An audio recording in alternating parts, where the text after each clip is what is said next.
எடப்பாடியை சுற்றி வளைத்த காவல்துறை. ராஜேந்திர பாலாஜியால் ஏற்பட்ட விபரீதம். கடும் அதிர்ச்சியில் அதிமுகவினர். அதாவது அதிமுக முன்னாள் அமைச்சர் ராஜேந்திர பாலாஜி மீதான ரூபாய் 3 கோடி ஆவின் முறைகேடு வழக்கை சிபிஐ விசாரிக்க அனுமதி கோரியும் தமிழ்நாடு அரசின் கோப்பு மீது தமிழ்நாடு ஆளுநர் RN ரவி அடுத்த 2 வாரத்தில் முடிவெடுக்க உச்சநீதிமன்றம் அதிரடி கெடு விதித்துள்ளது. மேலும் ஆவின் முறைகேடு வழக்கில்தான் ராஜேந்திர பாலாஜி மாநிலமாக தலைமறைவாக சுற்றி கொண்டிருக்கிறார். அதாவது தமிழ்நாட்டில் 2016ஆம் ஆண்டு முதல் 2021ஆம் ஆண்டு வரையிலான அதிமுக ஆட்சியில் பால்வளத்துறை அமைச்சராக இருந்தவர் ராஜேந்திர பாலாஜி. இவர் பதவி வகித்த காலத்தில் ஆவின் நிறுவனத்தில் 3 கோடி முறைகேடில் ஈடுபட்டார் என்பது புகார் வந்தது.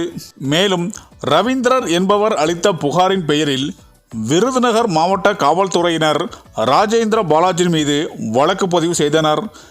இந்த வழக்கில் கைது நடவடிக்கையில் இருந்து தப்புவதற்காகவே ராஜேந்திர பாலாஜி திடீரென தலைமறைவானார். பல்வேறு மாநிலங்களில் தலைமறைவாக வலம் வந்த நிலையில் 2022ஆம் ஆண்டில் ஜனவரி 5ஆம் தேதி ராஜேந்திர பாலாஜி கைது செய்யப்பட்டு சிறையில் அடைக்கப்பட்டார்.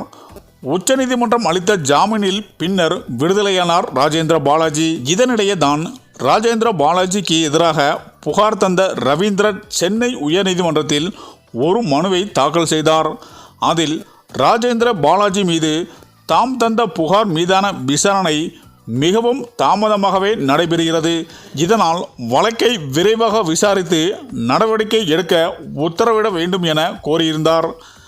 இந்த மனுவை விசாரித்த சென்னை உயர்நீதிமன்றம் ராஜேந்திர பாலாஜிக்கு எதிரான வழக்கை சிபிஐக்கு மாற்றி அதிரடியாக உத்தரவிட்டது. சென்னை உயர்நீதிமன்றம் இந்த உத்தரவுக்கு எதிராக ராஜேந்திர பாலாஜி தரப்பில் மேல்முறையீடு மனு தாக்கல் செய்யப்பட்டது.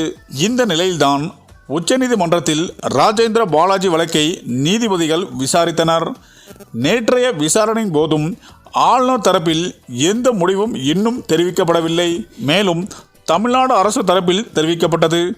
இதனால் கடும் அதிருப்தியை வெளிப்படுத்திய உச்சநீதிமன்ற நீதிபதிகள் தமிழ்நாடு அரசு அனுப்பிய கோப்புகள் மீது 2 வாரத்தில் பதிலளிக்க வேண்டும் என ஆளுநர் ரவிக்கு கெடு உத்தரவிட்டுள்ளது. மேலும் ராஜேந்திர பாலாஜி தொடர்பான கோப்புகளை 2 வாரங்களுக்குள் தமிழ்நாடு அரசு மொழிபெயர்த்து ஆளுநருக்கு தர வேண்டும். இந்த 2 வார காலத்தில் ராஜேந்திர பாலாஜி மீது சிபிஐ எந்த நடவடிக்கையும் எடுக்கக்கூடாது எனவும் உச்சநீதிமன்ற நீதிபதிகள் உத்தரவிட்டனர். இந்த நிலையில்தான் இந்த வழக்கு குறித்து ராஜேந்திர பாலாஜியை மட்டும் கைது செய்தால் போதாது, அப்போதைய அதிமுக ஆட்சியில் முதல்வராக இருந்த எடப்பாடியையும் கைது செய்து விசாரணை நடத்த வேண்டும் என்ற கோரிக்கையும் எழுப்பப்பட்டு வருகிறது. அநேகமாக ராஜேந்திர பாலாஜி கைது செய்யப்பட்டு ஆதாரங்களும் சிக்கினால் எடப்பாடியும் கைது செய்யப்படுவார் என்ற தகவலும் வெளிவந்து கொண்டிருக்கிறது.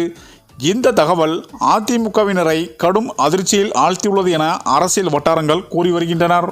சரி, இந்த வீடியோ பற்றிய உங்கள் கருத்துக்களை கமெண்ட்ல சொல்லுங்கள். மேலும் வீடியோ பிடித்திருந்தால் லைக் பண்ணுங்கள், ஷேர் பண்ணுங்கள், மறக்காமல் நம்ம சேனலை சப்ஸ்கிரைப் பண்ணிக்கோங்க. நன்றி.